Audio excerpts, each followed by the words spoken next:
मेरा नाम मनोज है। मैं झारखंड के एक गांव में रहता हूँ। ये घटना मेरे साथ आज से 3 साल पहले हुई थी। तब मैंने 10वीं की एग्ज़ाम दी थी और मैं गर्मियों की छुट्टियां मनाने के लिए मेरे बुआ के गांव को जाने वाला था। बुआ का गांव हमारे गांव से 150 किलोमीटर की दूरी पर था। मैं बुआ के गांव को 3 साल के बाद जा रहा था।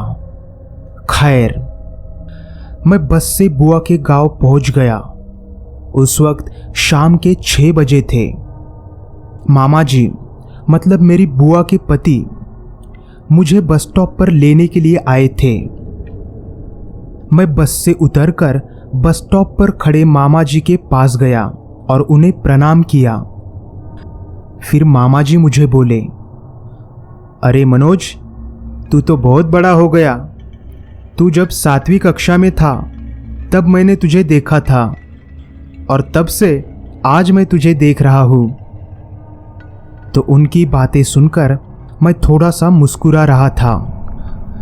फिर हम बस स्टॉप से निकलकर कुछ ही देर में घर पहुंच गए।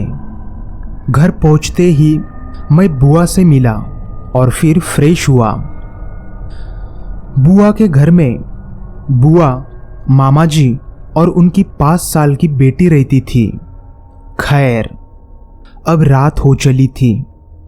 हम सब ने खाना खाया।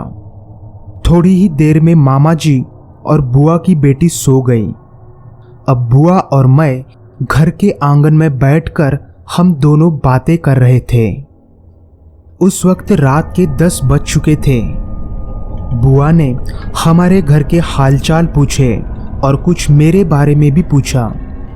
ऐसे ही हम दोनों बातें कर रहे थे। तभी बुआ मुझे बोली, अरे मनोज, जब तू 7वीं कक्षा में था तब एक बार हमारे यहाँ आया था। तब तू गांव के एक कुएं के पास बैठा था। तुझे वो बात पता है क्या? तो मैं बुआ से बोला, हाँ बुआ, वो तो पता है, पर आप ऐसा क्यों पूछ रही हो? तो बुआ थोड़ी गंभीरता से मुझे बोली, मनोज, अगर तू बाहर घूमने जाएगा तो भूलकर भी उस कुएं के पास मत जाना। तो मैं बुआ से बोला, लेकिन क्यों बुआ, क्या हुआ? तभी बुआ मुझे गुस्से से बोली, मैं जितना बोल रही हूं उतना कर। बुआ का थोड़ा सा गुस्सेल चेहरा देखकर मैं उसे ठीक है बोला। फिर बुआ बोली, अब अंदर चलो, रात बहुत हो चुकी है, अब हम सो जाते हैं। तो फिर हम दोनों भी सो गए। सुबह हुई। मैं फ्रेश होकर बुआ से बोला, बुआ, मैं थोड़ा सा गांव घूमकर आता हूं। तो फिर बुआ भी मुझे ठीक है बोली और मैं गांव घूमने गया। मैंने पूरा गांव घूमा। फिर घर आते आते मुझे वो कुआं दिखा। वो कुआं गांव से थोड़ा सा बाहर था। उस कुएं के पास से एक कच्ची सड़क जा रही थी और उस कुएं के पास एक साइड में अब काफी ज्यादा झाड़ियां भी हो चुकी थी। उस कुएं के पास पहले 2 घर रहा करते थे, लेकिन शायद वो 2 घर तोड़ दिए थे, क्योंकि अब वहां पर उन घरों की जगह कुछ खंडर जैसा दिख रहा था। मैं वहां जाकर देखना चाहता था, लेकिन बुआ ने उस कुएं के पास जाने के लिए मना किया था। उस वजह से मैं उस कुएं के थोड़ा दूर से ही घर वापस आया। खैर, अब वहां रुककर मुझे 10 दिन हो चुके थे। एक दिन घर का आटा खत्म हुआ था, तो बुआ ने मुझे आटे की मशीन पर जाने के लिए बोला। बुआ बोली, रात को खाने के लिए आटा ही नहीं है। तब शाम के 7 बज रहे थे। मैंने गेहूं से भरा डिब्बा लिया और मैं आटे की मशीन की ओर चल पड़ा। आटे की मशीन पर जाते जाते रास्ते में वो कुआं भी आता था, लेकिन मैं उस कुएं के थोड़ा सा दूर से ही चला गया था। कुछ ही देर में मैं चलते चलते आटे की मशीन पर पहुंचा तो वहां पर बहुत ज्यादा भीड़ थी, लेकिन मैं अब घर वापस नहीं जा सकता था, क्योंकि आज रात के लिए आटा ही नहीं था। उस वजह से अब मुझे वहीं पर रुकना पड़ा था। मैं उस आटे वाले भैया से बोला कि भैया थोड़ा जल्दी आटा पीस के दे दो, लेकिन वो भी कुछ नहीं कर सकता था, क्योंकि सारे लोग वहीं पर मौजूद थे और वो मेरे से पहले थे।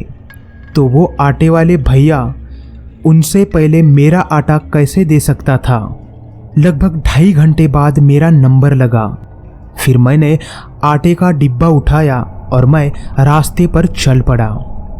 अब अंधेरा भी काफ़ी ज़्यादा हो चुका था।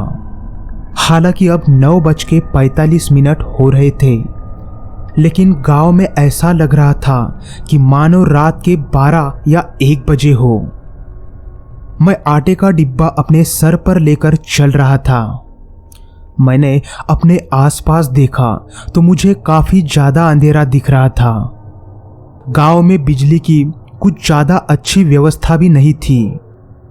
खैर, अब चलते चलते मैं उस कुएं के पास आया तो मुझे थोड़ा सा डर लग रहा था। मैं डरते डरते ही वहां से तेज चल रहा था।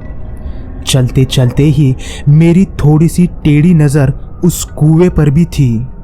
रात के अंधेरे में अब वो कुआं काफ़ी ज़्यादा डरावना दिख रहा था। उसके पास की झाड़ियाँ अंधेरे में काफ़ी डरावनी दिख रही थी। कुछ पेड़ तो ऐसे दिख रहे थे कि मानो उस पेड़ की जगह कोई आदमी खड़ा हो। उस कुएं के पास के 2 घर जो अब खंडर बन चुके थे, वो भी काफ़ी ज़्यादा डरावने दिख रहे थे। मैं तेजी से चलते चलते आगे आया, लेकिन तभी किसी ने मुझे आवाज़ दी। लेकिन फिर मुझे बुआ की बात याद आ गई।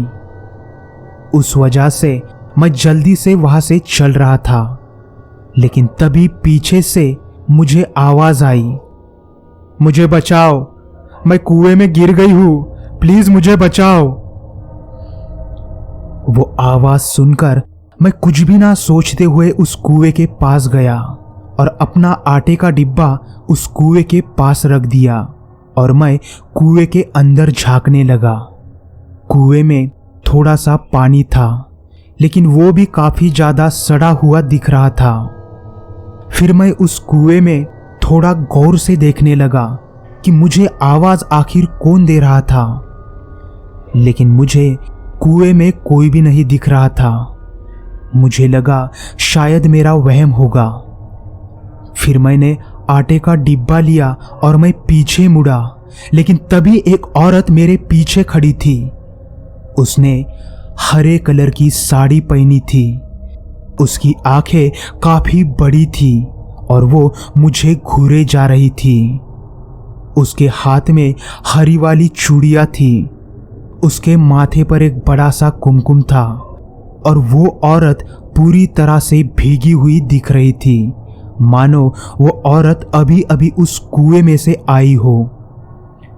उसे देखकर मेरी आंखें और मुंह खुला का खुला रह गया और उस डरावनी औरत की वजह से मेरे आटे का डिब्बा मेरे हाथ से फिसल गया। वो औरत मेरी तरफ देखकर कुछ अजीब तरह से हंस रही थी और अपनी गर्दन दाएं बाएं घुमा रही थी।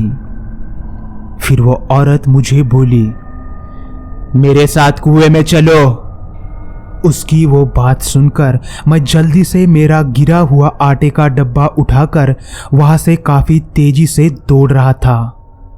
थोड़ी ही देर में दौड़ते हुए मैं बुआ के घर पहुंचा। मेरा वो घबराया हुआ चेहरा और पसीने से भीगा हुआ शरीर देखकर मेरी बुआ मुझे बोली, अरे मनोज, क्या हुआ? इतना भागकर क्यों आया है तू? तो मैंने बुआ से सारी बात बताई। तो बुआ मुझे बोली, मैंने तो तुझे पहले ही मना किया था ना वहां जाने को। बुआ की वो बातें सुनकर मैं अपना सिर झुकाकर खड़ा था और फिर मैं बुआ को बोला, बुआ, आखिर वो औरत कौन थी? तो बुआ ने मुझे बताया, उसका नाम सुषमा था। आज से 1.5 साल पहले घर की कुछ परेशानी की वजह से उसने उस कुएं में कूदकर अपनी जान दे दी। लेकिन उसके मरने के कुछ ही दिन बाद सुषमा रात को कुछ लोगों को उस कुएं के पास बैठी हुई दिख रही थी। उस कुएं के पास जो 2 घर थे, उन्होंने भी सुषमा को देखा था। उस वजह से वो दोनों घर वाले वो घर छोड़कर चले गए और तब से वो घर भी खंडर जैसे हो गए। उस औरत की डर की वजह से उस कुएं के पास अब कोई भी नहीं जाता है। मैं पहले ही बहुत ज्यादा घबराया था और अब बुआ की बातें सुनकर मुझे और भी ज्यादा डर लगने लगा था। दोस्तों, आज उस बात को 3 साल हो चुके हैं, लेकिन आज भी मैं उस डरावनी रात को भूल नहीं पाया हूं।